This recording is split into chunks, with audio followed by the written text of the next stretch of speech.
السلام علیکم. شہلا گل حاضر خدمت ہے. بہنوں، خواتین کسی بھی معاشرے میں ریڑھ کی ہڈی کی حیثیت رکھتی ہیں. چاہے امور خانہ داری ہو، چاہے تعلیم ہو یا کھیل کا میدان ہو، خواتین ہر مقام پر مرد کی شانہ بشانہ نظر آتی ہیں. تو ایسے میں خواتین سیاست کے میدان میں کیسے پیچھے رہ سکتی ہیں؟ ہمارے درمیان آج کی مہمان سیاسی اور سماجی حیثیت رکھتی ہیں. آئیے ان سے آپ کی ملاقات کراتے ہیں. ثنا درانی ہمارے ساتھ موجود ہیں. السلام علیکم. وعلیکم السلام. کیسی ہیں ثنا؟ بالکل ٹھیک ہے. ثنا، آپ سماجی خدمات طویل عرصے سے سر انجام دے رہی ہیں. اس کے آغاز اور اس کی تفصیل کے بارے میں ہماری بہنوں کو آگاہ کریں. جی بالکل. میں نے 2003 میں اپنا کیریئر شروع کیا تھا اور میں نے تعلیم کے شعبے سے اپنا کیریئر شروع کیا. اور جب مجھے دور دراز کے علاقوں میں جانے کا موقع ملا اور بچیوں کی تعلیم کے حوالے سے کام کرنے کا موقع ملا تو مجھے احساس ہوا کہ سماجی اور ترقیاتی کاموں میں ہم بہت پیچھے ہیں اور خواتین اس میں بہت اہم رول ادا کر سکتے ہیں. پھر میں نے وہاں سے اپنا سیکٹر چینج کیا اور میں نے سوچا کہ بہت سارے اچھے استاد ہمارے معاشرے کو مل جائیں گے، مگر ہمارے معاشرے کو ایسے پلیٹ فارم چاہیے، ایسی خواتین چاہیے جو ڈور ٹو ڈور جا کے خواتین کے ساتھ کام کر سکیں، ان کی بہبود کے لیے کام کر سکیں، ان کی ترقی کے لیے کام کر سکیں. وہاں سے میں نے ڈیسیجن لیا اور اپنی ایک آرگنائزیشن بنائی جس کے تھرو میں نے فلاح و بہبود کے کام شروع کیے. بلوچستان کے تقریباً ہر ضلع میں گئی اور میں نے تعلیم کے حوالے سے، صحت کے حوالے سے، خواتین کی غربت کی کمی کے حوالے سے جو ہے وہ ہمیشہ ایفرٹس کیے ہیں تاکہ ہم اپنے معاشرے میں کچھ تھوڑا سا چینج لا سکیں اور خواتین کی کنٹریبیوشن کو ہائی لائٹ کر سکیں. پچھلے 14 سال میں نے اپنا جو زندگی کا عرصہ ہے وہ سماجی خدمات میں جو ہے وہ صرف کیا ہے. آپ کی سماجی اور فلاحی خدمات ہمارے سامنے ہیں. آپ نے سیاست کے میدان میں آنے کی ضرورت کیوں محسوس کی؟ جب ایک حد تک میں پہنچی اور میں نے سماجی کاموں کو دیکھا تو میرے خیال سے ہم سیاست کا دوسرا نام سماجی بہبود ہے اور اللہ کرے کہ لوگوں کو یہ سمجھ آئے. اور مجھے احساس ہوا کہ میں جو کام ایک انڈیویجول کی حیثیت سے اکیلے رہ کے کر رہی ہوں وہ میں اگر کسی پلیٹ فارم پہ رہ کے کرتی ہوں تو وہی سماجی خدمت ہے جو ایک پارٹی کو حکومت میں آ کے کرنی چاہیے. تو میں نے ڈیسیژن لیا کہ پڑھے لکھے میچور لوگوں کو آگے آنے کی ضرورت ہے، ہمارے صوبے کو محنتی لوگوں کی ضرورت ہے، ویژنری لوگوں کی ضرورت ہے، ترقی ملک کو دینے والے لوگوں کی ضرورت ہے. اور ہم کبھی بھی ترقی کو، حکومت کو یا پالیٹکس کو الگ نہیں کر سکتے. ہم کبھی بھی سماجی بہبود کو حکومت سے یا ہم پالیٹکس سے جو ہے وہ الگ نہیں کر سکتے. پالیٹکس کا دوسرا نام بیسیکلی سماجی بہبود ہے. تو مجھے لگا کہ ایک پلیٹ فارم ضروری ہے جس پہ میں رہ کر زیادہ بہتر طریقے سے لیجسلیشن کی حد تک کام کر سکوں، میں زیادہ بہتر طریقے سے جو ہے وہ ڈیولپمنٹ کے کام کر سکوں ایک ٹیم میں.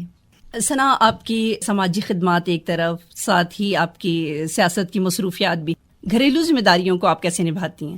جی میرے لیے بہت مشکل ہو گیا ہے. آپ بالکل ٹھیک کہہ رہی ہیں کہ ایک ہی بندہ ہوں اور اتنے سارے کام ایک ساتھ سے میں سب کچھ نہیں کر پاؤں گی. بٹ مجھے لگتا ہے کہ جب میں سیاست میں آ گئی ہوں تو اپنی سماجی جو سرگرمیاں ہیں وہ ڈیفینیٹلی میں کیری آن کروں گی، اس کو میں پیچھے نہیں ہٹا سکتی. ہمارے صوبے کو جو ہے وہ لوگوں کی ضرورت ہے اور پڑھے لکھے لوگوں کی ضرورت ہے. میں صرف اپنے بچوں کو نہیں، میں اپنی پوری قوم کو دیکھ رہی ہوں اور میں بلوچستان کے ہر بچے کو دیکھ رہی ہوں اور میرے لیے یہ میری گھریلو ذمہ داری بھی ہے.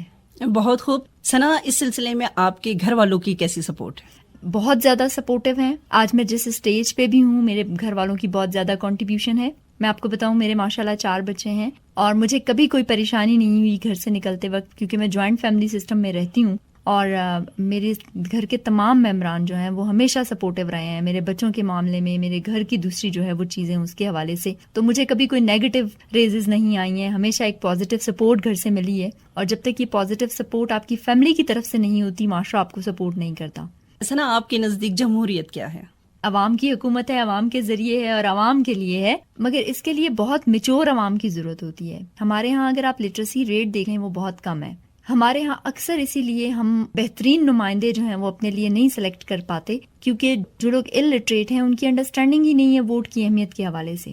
جمہوریت ان معاشروں میں بہت کامیاب ہیں جہاں عوام 100% لٹریسی ریٹ کے ساتھ ہوتی ہے، جہاں لوگوں کو شعور ہوتا ہے کہ انہوں نے اپنے معاشرے کے لیے، اپنے لوگوں کے لیے کس بندے کو وہ منتخب کر کے آگے لانا ہے اور کون ان کے لیے ٹھیک ہے، کون ان کے لیے بہتر ہے، کون نہیں. تو جمہوریت ڈیفینیٹلی عوام کی حکومت ہے، عوام کے لیے ہے اور عوام کے ہی ذریعے ہے. ثنا، دیکھا گیا ہے کہ سیاست کو بہت مشکل سمجھا جاتا ہے اور اس سائڈ پہ اگر آپ خواتین اور مردوں کا تناسب دیکھیں تو خواتین کی بہت کم تعداد نظر آتی ہے. اس کی کیا وجہ ہے؟ بہت سارے لوگ یہ سمجھتے ہیں کہ شاید خواتین جو ہیں وہ سیاست میں نہ کنٹریبیوٹ کر سکتی ہیں، نہ وہ آگے آ سکتی ہیں. ٹرینڈ جو ہے وہ چینج ہو رہا ہے. اب خواتین کو نہ صرف پلیٹ فارم دیا جا رہا ہے کہ وہ آگے آئیں سیاست میں، اور اس کے ساتھ ساتھ سیاسی شعور کی طرف بھی جو ہے وہ کام ہو رہا ہے. مجھے یہ بتائیے کہ ایک خاتون مردوں کے ساتھ سیاسی میدان میں اپنی خدمات کس طرح سر انجام دے سکتی ہے؟ بالکل اسی طرح جیسے گھر میں خاتون جو ہے وہ مردوں کے شانہ بشانہ کھڑے ہو کے پورے گھر کی ایڈمنسٹریشن کو چلا رہی ہوتی ہے. مجھے لگتا ہے کہ خواتین کی ذمہ داری بنسبت ایک مرد کے زیادہ ہے، اور اس کو احساس ہوتا ہے کہ جو کام وہ کر رہی ہے وہ اس کے معاشرے کے لیے، اس کے گھر کے لیے، اس کے ملک کے لیے مثبت ثابت ہوگی. جہاں بھی دیکھیں، جس بھی پولیٹیکل پارٹی میں دیکھیں، اگر آپ کمپیریزن کریں مردوں کا اور خواتین کا، تو آپ کو خواتین کی کنٹریبیوشن ہمیشہ زیادہ نظر آئے گی. تو اسی طرح ایک فیملی میں جیسے وہ کنٹریبیوٹ کرتی ہے، سیاسی میدان میں بھی وہ کر رہی ہے. معاشرے میں جو ان کی کنٹریبیوشن ہے اس کو نہیں چھپا سکتے. بالکل صحیح کہہ رہی ہیں ثنا آپ نے بتایا، کیونکہ آپ اپنی سماجی خدمات بھی انجام دے چکی ہیں، تو میں جاننا چاہوں گی کہ بلوچستان میں خواتین کے وہ کون سے مسائل ہیں جو اولین ترجیحات پہ حل طلب ہیں؟ دیکھیے، بلوچستان کو اوور آل اگر آپ دیکھیں تو خواتین کے مسائل دیکھتے ہیں تو مدر مورٹیلٹی کی ریٹ جو ہے، مطلب اموات جو ہیں خواتین کی خاص کر پریگنینسی کے دوران، وہ ہائی ریٹ چل رہا ہے اس وقت بلوچستان میں. ہمارے پاس صحت کی سہولیات کا فقدان ہے. اگر آپ معاشی طور پہ دیکھیں، اقتصادی طور پہ خواتین کو بالکل کوئی اپرچونٹی نہیں ہے کہ وہ مردوں کے شانہ بشانہ آ کے تھوڑا بہت اپنی انکم جنریشن میں کنٹریبیوٹ کرتے ہیں. جہاں غربت ہوگی وہاں ڈیفینیٹلی فیملی اپنے بچوں کو سپورٹ نہیں کر پاتی کہ وہ ان کو تعلیم دلائے. جہاں غربت ہوتی ہے وہاں وہ اچھی صحت کی اپرچونٹیز کو بھی اویل نہیں کر سکتے ہیں. اس لیے بہت ضروری ہے کہ ہمارے پاس ایسے منصوبے، ایسی چیزیں ہوں کہ جس میں ہم اپلفٹ کریں خواتین کو، کہ وہ مردوں کے ساتھ ساتھ جو اقتصادی اپنی حالات ہیں ان کو بہتر کرنے کے لیے وہ کنٹریبیوٹ کر سکیں. ثنا، مجھے یہ بتائیے کہ ظاہر ہے آپ سیاست میں ہیں، یہاں پر رہ کے خواتین کے اسپیشلی میں مسائل کو جاننے کا طریقہ کار آپ کا جاننا چاہتی ہوں کہ آپ لوگ کس طرح سے اندازہ لگاتے ہیں؟ دیکھیں، ہم ہیں پبلک کے لوگ، بلکہ ہم خادم ہیں پبلک کے، اور ہماری انٹریکشن ہوتی ہے ڈور ٹو ڈور لوگوں کے ساتھ. ہم ہر علاقے میں جاتے ہیں، ہم ڈور ٹو ڈور کیمپین کرتے ہیں، ڈفرینٹ فورمز پہ ہماری خواتین کی، ہم ہر لیول کی خاتون کے ساتھ اٹھ بیٹھ رہے ہوتے ہیں اور کوارڈینیشن کر رہے ہوتے ہیں، کنسلٹیشن کر رہے ہوتے ہیں. کسی عہدے پہ ہوں، گھریلو خاتون ہوں، ایک وہ فیلڈ میں کام کرنے والی خاتون ہوں، تو ہمارے لیے یہ چیزیں اس لیے بھی عام ہوتی ہیں کہ یہ پورا ایک گروپ ہوتا ہے جو انٹریکشن کر رہا ہوتا ہے پارٹی کے پلیٹ فارم پہ، جس سے آپ کو مسائل بھی پتہ چلتے ہیں، آپ کو اسپیسیفک مسائل بھی پتہ چلتے ہیں، اور آپ کی انٹریکشن ہوتی ہے. ایون ہم سجیشنز بھی لیتے ہیں ان سے کہ اگر آپ کا یہ مسئلہ ہے تو اس کے حل کے لیے کیا کیا جا سکتا ہے. تو جن کے مسئلے ہوتے ہیں ان کے پاس زیادہ بہتر سجیشنز بھی ہوتی ہیں. تو ہمارا یہ جو ڈائریکٹ انٹریکشن ہے یہ بہت امپورٹنٹ ہے. بالکل صحیح کہہ رہی ہیں ثنا، عوام کے مسائل جاننا، عوام کے ساتھ رہنا، اور پھر ان مسائل کو آگے لے کر آنا اور پھر ان کو حل کروانا، واقعی جس کے دل میں جذبہ خدمت ہو وہی یہ سب کچھ کر سکتا ہے. ثنا، آپ کا اس پروگرام میں شرکت کرنے کا بہت شکریہ.